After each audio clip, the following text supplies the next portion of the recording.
جن پہ قرضے ہیں نا، جو تنگ دست ہیں، جو روز رکے بھیجتے ہیں دعاؤں کے کہ بڑی پریشانیاں، وہ وظیفہ سنیں، وہ وظیفہ سنیں۔ ہمارے زمانے میں وظیفے لینے کا رواج نہیں، تویز لینے کا رواج ہے۔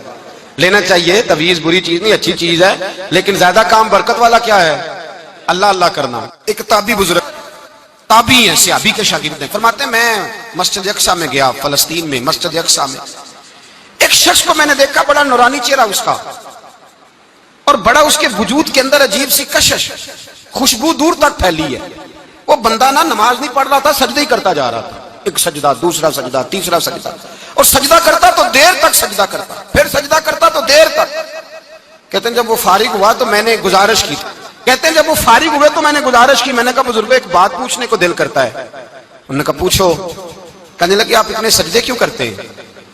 کہتے ہیں میں نے پوچھا تو بزرگوں نے رونا شروع کر دیا، اتنا روئے کہ ہچکی بد گئی۔ پھر میں نے کہا حضور میں نے کوئی غلط بات پوچھ لی، آپ تو پریشان ہو گئے۔ کہنے لگے پھر رونے لگے۔ میں نے پھر کہا حضور آپ، میں نہیں پوچھتا سوال کرتے، پھر رونے لگے۔ 3 دفعہ روئے تو کہنے لگے سنو، میں رسول اللہ کا صحابی ہوں، میں نبی پاک کا، میں نے اپنے حبیب سے سنا ہے کہ جب کوئی بندہ رب کو ایک سجدہ کرتا ہے تو اللہ اس کے گناہ معاف کرتا ہے، ایک سجدہ کرتا ہے تو اللہ کیا کرتا ہے؟ بولیے، اللہ گناہ بھی معاف کرتا ہے، رب اسے نیکی بھی عطا کرتا ہے، اور اپنی بارگاہ میں اس کا درجہ بھی بلند فرماتا ہے۔ ایک سجدہ اور 3 فائدے، گناہ بھی معاف ہوئے، نیکی بھی ملی، اور درجہ بھی بلند ہوا۔ کہتے ہیں یہ کیا کہ بزرگ پھر رونے لگے۔ جب وہ خاموش ہوئے میں نے کہا حضور اگر ناراض نہ ہوں تو مجھ پر تو کیفیت ہی عجیب طاری ہو گئی ہے، آپ کے اس رنگ نے میرا بھی رنگ بدل دیا ہے، پوچھ سکتا ہوں آپ کون ہیں؟ پوچھ سکتا ہوں آپ کون ہیں؟ کہتے جب میں نے سوال کیا تو انہوں نے پھر آنسو پوچھے، کہنے لگے میں رسول اللہ کا نوکر ابو ذر غفاری ہوں، میں ابو ذر غفاری ہوں، میں اپنی زندگی سجدے میں بتانا چاہتا ہوں، میں وقت اللہ کے حضور سجدہ کر۔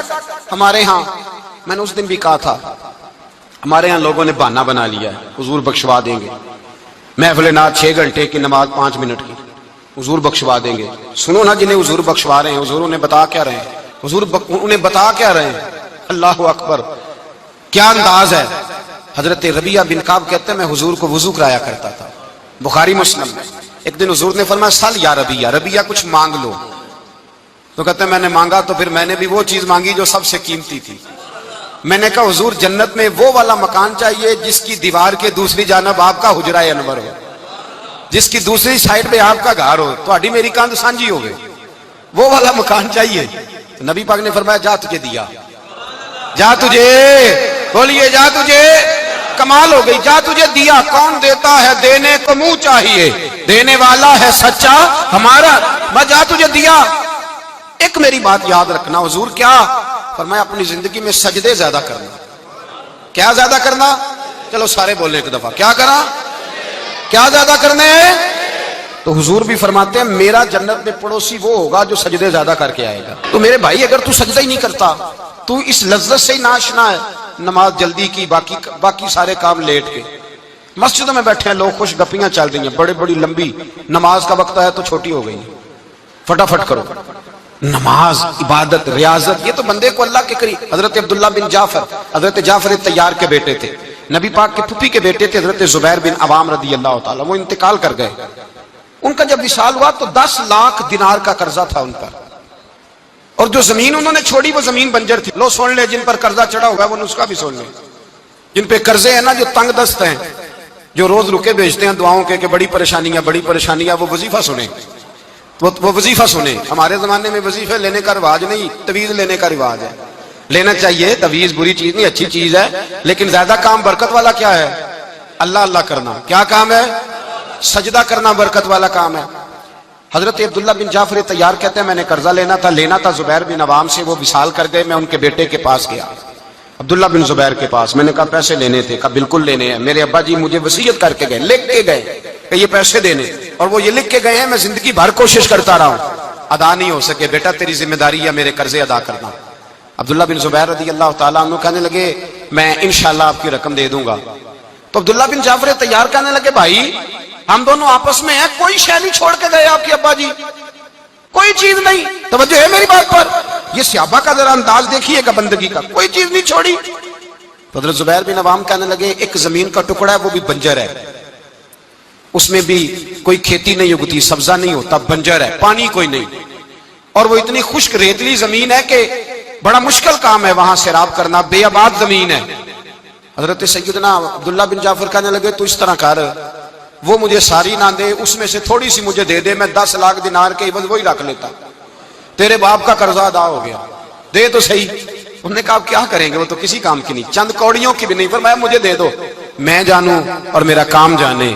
او بھائی، یہ تھے بندگی والے لوگ، یہ تھے جن کا رب سے رشتہ ہے، جنہوں نے حضور کے صلی اللہ علیہ وسلم کے پاس بیٹھ کر بندگی سیکھی تھی۔ کہتے زمین کا ٹکڑا لے لیا، بنجر بے آباد ریتلی زمین، جب میرے حصے میں آئی پہلے دن اپنے غلام سے کہنے لگے جو جگہ تجھے زیادہ سخت لگتی ہے نا وہاں میرا مصلی بچھا دے، جو تجھے زیادہ بنجر بے آباد لگتی ہے وہاں مصلی بچھا، مصلی بچھا۔ غلام نے مصلی بچھایا تو عبداللہ بن جعفر نے اللہ اکبر کہہ کے نیت باندھی۔ یہ حضرت جعفر طیار کے بیٹے ہیں، حضرت علی کے بھتیجے، انہوں نے نیت باندھی نماز کی، سر سجدے میں رکھا، رونے لگے، کہنے لگے اللہ میں بھی تیرا بندہ اور جس سے لینے تھے وہ بھی تیرا بندہ، خدا بندہ ہمارے درمیان مہربانی فرما، کرم نوازی کر، رحمت کا فیصلہ فرما۔ اتنا روئے کہ مصلی بھیگ گیا۔ کہتے اتنا تڑپ رہے تھے کہ صحابہ اکٹھے ہو گئے ان کے گرد، مصلی بھیگ گیا۔ جب بھیگا ہوا مصلی نماز مکمل کر کے اٹھایا نا، کہتے مصلی اٹھایا تو نیچے سے اللہ نے پانی کا چشمہ جاری فرما دیا، اللہ نے پانی کا چشمہ جاری کر دیا۔ فرمایا بناؤ حوض، کرو کھیتیاں سیراب۔ فرماتے ہیں جہاں ایک درخت نہیں اگتا تھا اللہ نے پورا باغ اگا دیا، جہاں ایک پھل نہیں ہوتا تھا وہاں عالی شان پھل لگ گئے، قرضے بھی ادا ہوئے۔ حضرت زبیر بن عوام کے بچوں کے پاس مال دولت بھی بچ گیا۔ لوگ جب کہتے ہیں یہ ساری کس چیز کی برکت ہے، اور فرماتے ہیں یہ ساری سجدوں کی برکت ہے، یہ رب کی بندگی کی برکت ہے، یہ اس کی بارگاہ میں نماز پڑھنے کی۔ مسلمان توجہ نہیں کرتا، توجہ نہیں۔ جاگ رہے ہیں آپ حضرات؟ یہاں کوئی حکومت اعلان کرے نا کہ ہر نماز کے بعد 500 روپیہ، کتنا جی؟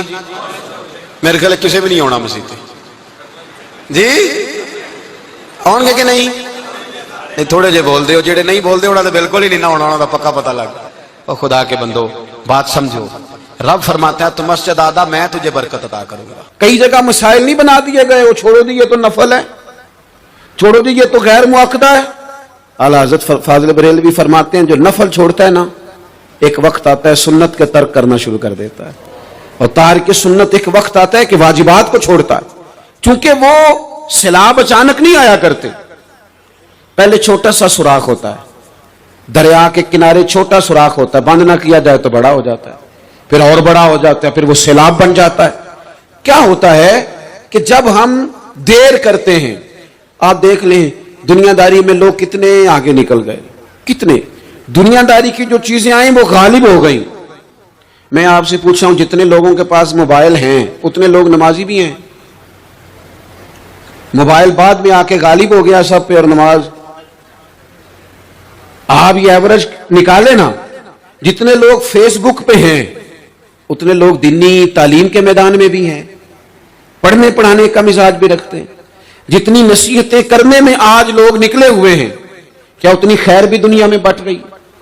جتنی جدید ٹیکنالوجی آ گئی سب ہم نے حاصل کر لی، بری بات نہیں، ٹھیک ہے، اچھی بات، لیکن سوال یہ ہے کہ وہ باتیں جو سالوں سے ہو رہی ہیں اور جو ہمارے دین کے فرائض میں شامل ہیں ان پر عمل کب ہوگا؟ اور میں یہ بہت سارے لوگ ہیں نا دعوت دیتے ہیں کہ آپ تشریف لائیں، اس جگہ پہ آ کے کچھ بات کریں، تو میں دوستوں سے کہتا ہوں تقریریں تو اب بڑی سن لی لوگوں نے، تو زمانہ ہو گیا تقریریں کرتے سنتے۔ سوال تو یہ ہے کہ جو سنا ہے اس پر عمل کس دن کرنا ہے؟ وہ پہلا قدم جو عمل کا ہے وہ کس دن اٹھانا ہے؟ یہ کوئی گورکھ دھندا تو نہیں ہے نا کہ نشستن گفتن برخاستن۔ دیکھیں نا قرآن مجید کی آیات نازل ہوتی تھی، صحابہ دوڑ پڑتے تھے عمل کرنے کے لیے۔ لن تنالوا البر حتى تنفقوا مما تحبون، تم بھلائی کو نہیں پہنچو گے جب تک اپنی پیاری چیز خرچ نہ کرو۔ تو یہ آیت ہم نے بھی سنی ہوئی ہے۔ میں آپ سے ہاتھ نہیں اٹھواتا، آپ خود اپنے آپ سے پوچھیں، میں اپنے آپ سے پوچھتا ہوں کب پیاری چیز لا کے خرچ کیا ہم نے اللہ کے راستے میں؟ لیکن جب نازل ہوئی تھی عبداللہ ابن عمر کو گھوڑا پیارا تھا، انہوں نے فوراً لا کے پیش کر دیا تھا۔ حضرت ابو طلحہ انصاری کو باغ پیارا تھا، انہوں نے فوراً لا کے حضور کی بارگاہ میں پیش کر دیا تھا۔ ہم کب یہ کام کریں گے؟ ہم سن رہے ہیں، ہمیں آتی ہے، ہم آگے بڑھا رہے ہیں، لیکن جلدی سے صحابہ کا یہ مزاج تھا کہ جیسے ہی ان تک خیر پہنچی انہوں نے عمل کر کے دکھایا، جیسے نصیحت ملی اس نصیحت پر وہ عامل ہو گئے۔ امام جعفر صادق رضی اللہ تعالیٰ عنہ سے ایک شخص نے پوچھا، حضور میں دین کی خدمت کرنا چاہتا ہوں، تبلیغ کرنا چاہتا ہوں، کوئی طریقہ بتائیں۔ بہت سارے لوگ ہیں آج کل جو یہ چاہتے ہیں کہ جناب مجھے نہ کوئی آپ نسخہ بتائیں، کوئی سلیقہ بتائیں، میں دین کا کام کرنا چاہتا ہوں، دعوت خیر دینا چاہتا ہوں، کوئی طریقہ بتائیں۔ تو سیدنا امام جعفر صادق رضی اللہ تعالیٰ عنہ فرمانے لگے، آسان طریقہ ہے اور بغیر کسی فلسفے کے، بغیر کسی الجھی ہوئی گتھی کے سلجھی ہوئی بات ہے، بالکل طے۔ تو دین کی تبلیغ کرنا چاہتا ہے؟ اس نے کہا، تو فرمانے لگے بڑا آسان نسخہ ہے، اگر تو دین پھیلانا چاہتا ہے، تبلیغ کرنا چاہتا ہے، تو دین پر عمل کرنا شروع کر دے۔ عمل کے بڑے اثرات ہوتے ہیں۔ عمل، حضرت باعزید بستامی فرمایا کرتے تھے، جس نے ہماری خاموشی سے کچھ نہیں سیکھا وہ ہماری تقریر سے کیا سیکھے گا۔ یہ جو عمل ہوتا ہے یہ اتنی بڑی خاموش تبلیغ ہے، اتنی بڑی۔ امام جعفر صادق فرمانے لگے تو عمل کر، وہ تیرا عمل کرنا۔ آپ پڑھیں گھر میں نماز، آپ کے بچوں کو شوق ہو جائے گا۔ آپ کھولیں گھر میں قرآن مجید، آپ کے بچوں کا دل لگ جائے گا۔ آپ بیٹھے تسبیح لے کے کہ آج میں نے آدھا گھنٹہ محبوب کی بارگاہ میں درود و سلام عرض کرنا ہے، بچوں کی طبیعت لگ جائے گی۔ عمل جو ہوتا ہے اس کا فیض بٹتا ہے، نیکی میں آگے بڑھنے کی جدوجہد، کوشش کرنا کہ میں ذرا خیر کے کام میں آگے نکلوں۔ کیا کہا حضرت عمر نے؟ کبھی ہم سنتے ہیں باتیں، کبھی اس کی گہرائی میں اترو نا۔ سیدنا فاروق اعظم فرماتے میری ساری عمر دوڑ لگی رہی کہ میں ابو بکر صدیق سے نیکیوں میں آگے نکل جاؤں۔ ساری زندگی میری دوڑ رہی، جد و جہد رہی کہ میں ابو بکر صدیق سے آگے۔ 2.5% زکوٰۃ ہے۔ عمر کہتے ہیں میں 50% لے کے آیا تھا، لیکن میں 50% پہ پہنچا تھا تو ابو بکر 100% پہ پہنچ گئے تھے، وہ سارا ہی لے آئے تھے۔ میری دوڑ رہی، یہاں بھی دوڑ ہے، میری عزت کرو، میرے آنے پہ کھڑے ہو جاؤ، معاذ اللہ میرا اکرام کرو، میں فلاں صاحب ہوتا ہوں، قبیلے میں، برادری میں، سوسائٹی میں، سماج میں یہ نام رکھتا ہوں، میں فلاں سیاسی، سماجی، فلائی، رفائی تعارف رکھتا ہوں، میرا فلاں معاملہ ہے۔ یہ اس مزاج میں دوڑ لگ گئی، اس طبیعت کی دوڑ لگ گئی، مجھے بھی مانا جائے، مجھے بھی گنا جائے، مجھے بھی شمار کیا جائے، میرا بھی نام ہو جائے، مجھے بھی اگلوں میں رکھا جائے، قرب والوں میں میرا بھی تذکرہ کیا جائے۔ جو دوڑ ہمیں بتائی اور سکھائی گئی تھی اس دوڑ میں ہم شریک کیوں نہیں ہوتے؟ اس میں آگے کیوں نہیں نکلتے؟ وہ جو ہمیں فرمایا گیا تھا کہ تمہیں پتہ چل جائے پہلی صف کا ثواب کتنا ہے تو تم قرآن اندازی کرو۔ تو یہ قرآن اندازی کس دن ہونی ہے؟ یہ والی قرآن اندازی کس دن ہونی ہے؟ لیکن وہ قرآن اندازیاں تو ہو رہی ہیں عمرے کے ٹکٹ کی، اتنے عمرے کے ٹکٹ، اتنے عمرے کے، اچھی بات ہے، اس کی بھی کوئی مخالفت نہیں، لیکن جو کام جس میں آگے بڑھنا تھا، جس میں جد و جہد کرنی، جس میں دوڑنا تھا، جس میں کاوش کرنی تھی، اس میں تو ہم پیچھے ہیں۔ زندگی اتنی تیزی سے گزر رہی ہے، آپ یقین کریں پیچھے پلٹ کے دیکھتے ہیں تو پتہ ہی نہیں چلتا کتنے سال بیت گئے۔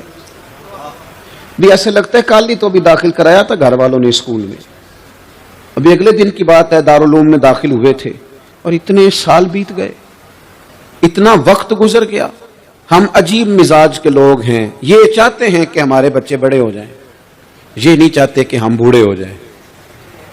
دیکھیں اگر بچے بڑے ہوں گے تو لازمی نتیجہ ہے کہ ان کے بڑے، لیکن ہم دونوں باتوں میں اپنا مزاج رکھتے ہیں، بچے بھی بڑے چاہیے ہمیں اور ہم خود بھی اپنے آپ کو بوڑھا تسلیم کرنے کو تیار۔ ماشاءاللہ جی میرا بیٹا جوان ہو گیا تو جناب آپ کیا ہو گئے اب؟